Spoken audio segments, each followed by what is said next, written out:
इसी बीच हमारे साथ ओंकार सिंह जुड़ रहे हैं, इनेलो से प्रवक्ता हैं ओंकार सिंह। ओंकार जी, बहुत स्वागत है आपका सूर्या समाचार पर। ये बताइए, लगातार आज सुबह से जितनी भी बातचीत हो रही है नेताओं से, सबके अपने अपने जीत के दावे हैं। कहा यह जा रहा है कि ये जो मुकाबला है ये भारतीय जनता पार्टी वर्सेस कांग्रेस है। कोई कह रहा है हुड्डा वर्सेस बिश्नोई है। आप अपनी पार्टी को, अपनी पार्टी के प्रत्याशी को इस पूरे समीकरण में कहां देखते हैं? देखिए, लोकतंत्र का पर्व है और लोकतंत्र की यही खासियत है कि राजा जो मां के पेट से पैदा नहीं होता, राजा जनता पैदा करती है। अब ये तो आदमपुर की जनता ने डिसाइड करना है कि वो किसके पक्ष में वोट करती है। दावे तो सब करते हैं, दावा हम भी कर रहे हैं, लेकिन फैसला जनता के हाथ में है। जहां तक बीजेपी के भव्य बिश्नोई की बात है, मैं तो ये सिर्फ पूछना चाहूंगा बीजेपी वालों से कि वहां पे मुद्दा क्या लेके जाओगे, क्या क्या कहोगे जनता को, किस लिए वोट दे दो भव्य बिश्नोई को? मात्र इसलिए कि वो भजन लाल का पोता है, मात्र इसलिए कि वो कुलदीप बिश्नोई का लड़का है। जो बीजेपी परिवारवाद का विरोध करती आई है और कहती है कि हम परिवारवाद के सख्त खिलाफ हैं, यहाँ क्या परिवारवाद नहीं है, वो सोचने की बात है। और ऐसे इंसान को अगर आदमपुर की जनता वोट करती है, देखिए राइट जनता का है ऐसे इंसान को वोट करना जो कभी इस डाल पर कभी उस डाल पर। मैं एक छोटी सी आपको कहानी बताऊंगा 1 सेकंड की। नहीं, इस डाल उस डाल पर मैं आपसे एक बात, इस डाल उस डाल पर मैं आपसे एक बात कहना चाहती हूँ। आप आगे जरूर अपनी बात जारी रखिएगा कि आपका भी प्रत्याशी तो दल बदल कर आया है। मैं उसी पे आ रहा हूँ। एक व्यक्ति जिसकी वहां पे विचारधारा नहीं मिली, वो एक बार तो दल बदल लिया। आप ये देखिए 2005 में कुलदीप बिश्नोई ने कांग्रेस छोड़ के हरियाणा जनहित कांग्रेस बना ली। उसके बाद 2009 में बीजेपी से समझौता कर लिया, समझौता करके चुनाव लड़े, नई दाल गली। उसके बाद बीएसपी से समझौता कर लिया, फिर वापसी कांग्रेस में आ गए और कांग्रेस में आने के बाद बीजेपी में चले गए। और ये कहते हैं हम सत्ता के साथ जाना चाहते हैं। क्या लोकतंत्र इसकी इजाजत देता है? आप खुद सोचिए, लोकतंत्र में मुख्य ध्येय हमारा जनता की सेवा करना होता है, ना कि सत्ता पाना। लेकिन जिताती तो जनता ही आई है ना ओंकार जी, इन लोगों को जिताती तो जनता ही आई है। 54 साल हो गए, पार्टी कोई भी रही हो, जीत तो होती रही है। देखिए, मेरा ये मानना है कि पार्टी हमेशा सुप्रीम होती है।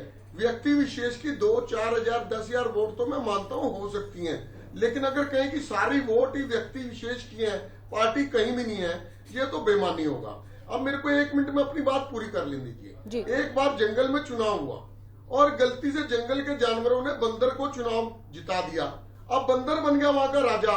अब जब भी उसके पास कोई समस्या आए, वो कभी इस डाल पर कभी उस डाल पर टपूसियां मारता रहे। लेकिन वो एक बार हुआ था। जो कहानी आप बता रहे हैं वो यहाँ तर्क संगत नहीं है। वो इसलिए क्योंकि ये 54 साल का इतिहास है, एक बार का या एक दिन का इतिहास नहीं है ओंकार जी।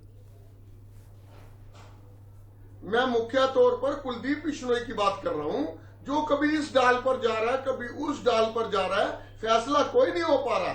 हमेशा ये कहता है अब मैंने पार्टी बदल ली, अब मेरे साथ आ जाओ। तो आदमपुर की जनता क्या गुलाम है? लोकतंत्र है, जनता का अपना मत होता है। जनता 100% भव्य बिश्नोई को बहुत बुरी तरीके से हराएगी। और एक चीज और, ओंकार जी, लेकिन अभी तक जिताती तो जनता ही आ रही है ना। जनता की बात आप कर रहे हैं, जनता ही तो जिताती आ रही है। क्या आपको जनता पर संदेह है या उसकी मति पर संदेह है, उसकी बुद्धि पर संदेह है, उसके विवेक पर संदेह है? जनता जिता नहीं, जनता के विवेक पर संदेह नहीं है। जनता गुमराह तो हो सकती है लेकिन बेवकूफ कभी भी नहीं हो सकती। मैं बताना चाहता हूं 4216 विधायक है पूरे देश के अंदर, उसमें से मात्र एक विधायक चौधरी अभय सिंह चौटाला ने किसान आंदोलन में अपना इस्तीफा दिया और पुनः जीत कर आए।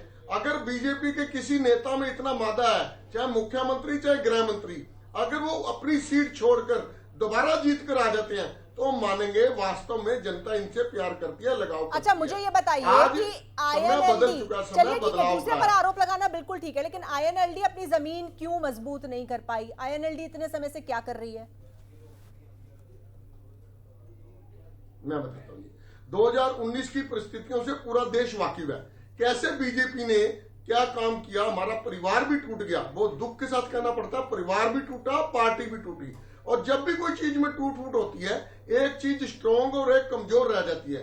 उसमें हम कमजोर रह गए। क्योंकि चौधरी ओम प्रकाश चौटाला जी उस वक्त परिस्थितियां ऐसी थी, जेल में थे। लेकिन आज जनता सब चीज को जान चुकी है। जेजेपी के जो नेता दुष्यंत चौटाला, उन्होंने कार्यकर्ताओं को गुमराह किया कि असली देवीलाल का वारिस तो वो है, ये कह के गुमराह करके ले गए और बीजेपी के विरोध में वोट लिया उन्होंने, और बाद में बीजेपी की गोद में ही बैठ गए। वो परिस्थितियां थी, वो हमारे लिए बहुत ही दुखदायी थी। हम झेला उन परिस्थितियों को, लेकिन आज परिस्थितियां बदल चुकी हैं। आज परिस्थितियों में पता है चौधरी देवीलाल का असली वारिस कोई है तो चौधरी अभय सिंह चौटाला है। तो ओंकार जी, 2019 तो बहुत पीछे रह गया। दो सवाल है, चलिए पहले इसी पर बात कर लेते हैं, क्योंकि आप कह रहे हैं कि 2019 के बाद जो कमजोर हुआ, मजबूत हुआ, इसकी बात आप करें। अब क्या स्थिति है? अब कहां पर देखती है आईएनएलडी अपने आप को? अब स्थिति आप अपने आप देख लीजिए। पीछे नगर निकाय विभाग के चुनाव हुए थे।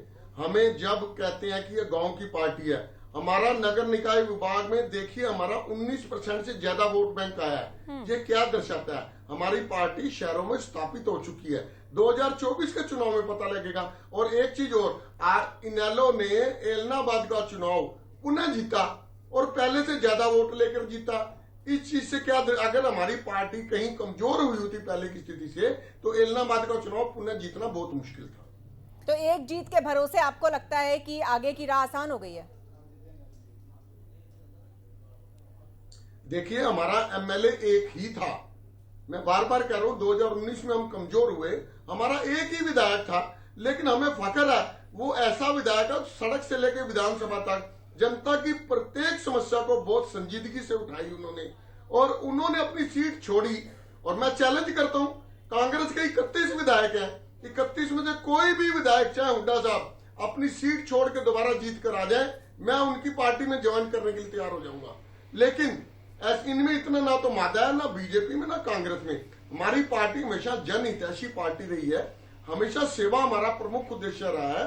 इसी उद्देश्य को लेके भाई अभय सिंह चौटाला जी ने अपना इस्तीफा भी दिया और दोबारा जीत कर। ओंकार जी, लेकिन क्या आज का चुनाव आपके लिए रिहर्सल है 2024 का? जी नहीं, रिहर्सल नहीं। इनेलो पार्टी का प्रत्येक कार्यकर्ता, कोई भी चुनाव हो, चाहे पंच का हो, सरपंच का हो, बहुत संजीदगी से उस चुनाव को हम लड़ते हैं, पूरा जी जान झोंकते हैं उसमें। इस चुनाव में भी हमने अपना सब कुछ दांव पर लगा रखा है और हमें पूरा विश्वास है जनता का फैसला है, 3 दिन बाद आ जाएगा, जो भी है सबको मंजूर होगा। लेकिन हमें पूरा विश्वास है कि ये सीट कुंडा राम जी अच्छे मार्जिन से जीतेंगे।